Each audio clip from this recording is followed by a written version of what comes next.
لو انت فاكر انت عمرك ما هتوصل لاهدافك كمل الفيديو ده.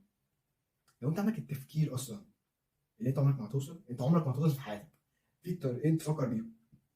الطريق الاول، ما تصدقش انت عمرك هتوصل عايز تبقى لعيب كوره، عايز تبقى زي محمد صلاح. او هنا الناس تفكرك مجنون لما تقعد معاهم وتتكلم ان انت عايز تبقى ايه. الناس تفكرك مجنون والمفروض تبقى هنا. عشان في النص ده انت كده ما بين الاثنين ومش حاجه حلوه تبقى في النص. لا، انت المفروض تصدق 100% 105% ان انت توصل لهدفك.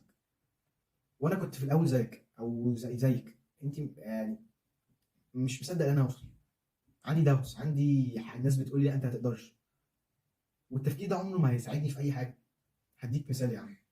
انا من 3 اسابيع كده كنت عايز اجري ماراثون، لو انتوا عارفينه، اللي هو انت تجري مسافه كبيره جدا، اللي هو 42 كيلو. والناس بتتدرب شهور وساعات سنين عشان تجري واحد بس. وانا كنت بلعب سباحه طول حياتي، فقلت لنفسي لا انا ممكن اوصل عادي، سهله. يعني مش سهله خالص. بس انا اليوم اللي بعد يوم الخميس اللي انتوا عمالين بقى تفنفنوا وخروجات وكده، انا رحت النادي وجريت وخلصته. وجريت 42 كيلو. هي كانت 5 ساعات ونص بس جريت. كنت فرحان جدا من نفسي. كانت اكتر تقريبا يعني حته في حياتي او فتره في حياتي كنت فرحان. كنتش عارف امشي بعدين، وكنتش عارف انا كمان لما رجعت كان قلبي يدق سريع، وكلت ماكدونالدز فقلبي دق اسرع عشان عضلاتي محتاجه تريكفر ومحتاجه اهضم الاكل. بس ده كان احلى ما عرفتش انام كمان، بس ده كان احسن فتره في حياتي تانية اليوم ده. وانا عايزك تحس بنفس الاحساس، عايزك تبقى عندك هدف وتوصل له عشان ده احلى احساس. وانت لو ما تحسش بالاحساس ده انت في حاجه غلط بتعملها. فهديك حاجه تعملها دلوقتي.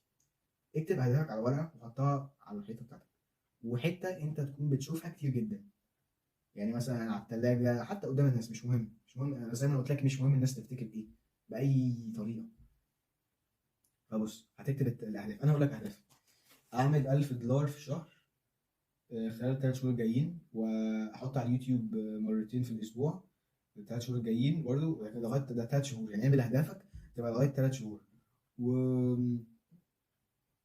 وابقى 11 و12% دهون في جسمي عشان عايز ابقى ريت في الصيف. بس انا اصلا بص معضل قوي بس يعني لسه. و امتحن واجيب درجات كويسه عشان دي هتفرح مامتي جوايا. بس دي اهدافي. انا عايزك تحط اهدافك وهتوصل لها.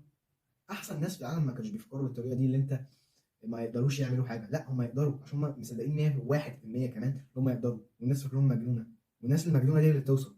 مش عيل عبيط كده في الشارع يقول لك مش عارف ايه، العيل عبط اللي يقول لك عايز ابقى محمد رمضان، عايز ابقى محمد صلاح، هم ما بيعملوش اي حاجه.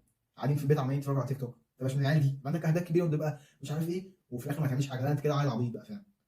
لا، عندك هدف وتسعى له وهتوصل. هيبقى في طبعا نازله وطالعه نازله وطالعه، بس عادي. هو لو كانت سهله كان كل حد يعملها. انت تفرح ليها صعبه. عشان لو صعبه كده انت هتبقى سبيشال. لو انت لا، هتبقى سبيشال وهتبقى مميز لو انت عملتها. فلو ولا حد قال لك قبل كده، انا متاكد 100% ان انت هتوصل، وان شاء الله هتوصل. شكرا.